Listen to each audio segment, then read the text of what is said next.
मैं 3 साल हो चले ने बाहर ही मैं कदी नहर ते कदी इत्थे नाली ते कमाई भी मेरी खा गए ने जगह भी खा गए ने कहंदे ने जिथे मर्जी खज्जल खराब हो सानू की लगे तुहाडे नाल असीं की आखना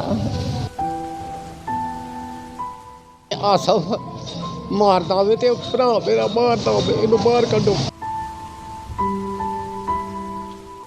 दौलत के नशे में आकर बेटा बूढ़ी मां के लिए जल्लाद बन गया।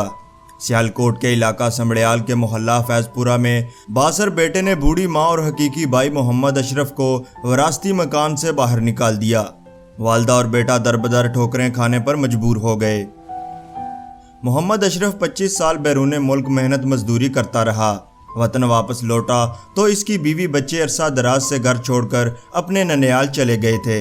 मालूम हुआ कि जालिम चचा अशरफ के बच्चों को खर्चा नहीं पहुंचाता था, जिसके बायस वो घर छोड़ने पर मजबूर हो गए। जदों मैं आना में आसफ मारदा होवे ते भरा मेरा मारदा होवे इहनू बाहर कड्डो।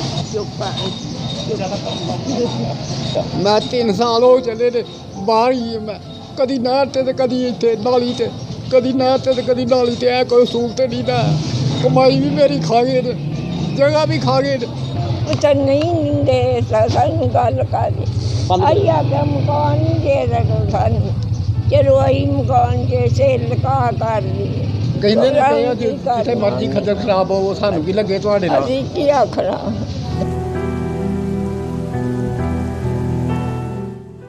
जल्लाद बेटे अली असगर ने आसफ नामी गुंडे के साथ मिलकर बूढ़ी वालदा और भाई अशरफ को तशद्दुद का निशाना बनाकर घर से बेदखल कर दिया। बूढ़ी वालदा और मोहम्मद अशरफ ने DPO सियालकोट और दीगर कानून नाफिज करने वाले इदारों से मदद की अपील की है। Zaheeruddin Babar, news alert, Sialkot.